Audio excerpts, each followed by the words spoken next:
आज हम माघ शुक्ल एकादशी का महात्म सुनेंगे। इसका नाम जया एकादशी है। धर्मराज जी बोलते हैं, हे कृष्ण भगवान, अब आप मुझे माघ शुक्ल एकादशी व्रत की कथा का वर्णन करो। भगवान बोलते हैं, हे धर्मराज, जो माघ शुक्ल एकादशी का व्रत करता है वह सब पापों से छूटकर संसार के सब सुखों को भोगता हुआ अंत में मुक्ति को प्राप्त होता है। इसका व्रत करने वालों को भूत प्रेत रोनी कभी भी नहीं मिलती।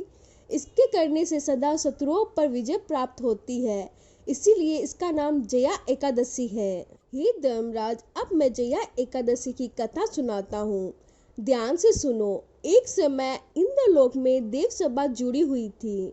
सुंदर अप्सराएं नाच गान कर रही थी। उनके साथ ही गंधर्व पुत्र माल्यवान और गंधर्व कन्या पुष्पवती नाच गान कर रही थी। इंद्र आसन पर इंद्र विराजमान थे। चारों तरफ खुशी छाई हुई थी।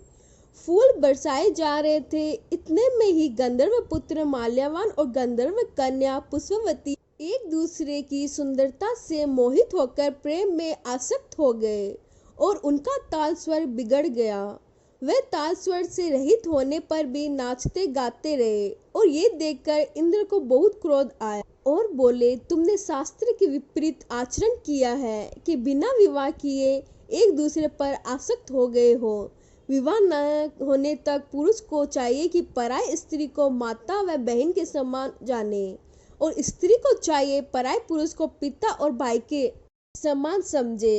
तुम दोनों ने आसक्त होकर ताल स्वर भंग कर दिया है, इसीलिए मैं तुम्हें श्राप देता हूँ, जिसके प्रभाव से तुम दोनों पृथ्वी पर जाकर 50 योनि धारण करोगे। इंद्र द्वारा श्राप देने के कारण वह दोनों पागलों की तरह हिमालय में विचरण करने लगे।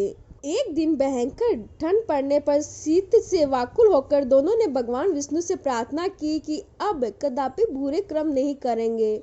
पराई स्त्री को माँ तथा बहन और पराई पुरुष को पिता व भाई के समान समझेंगे।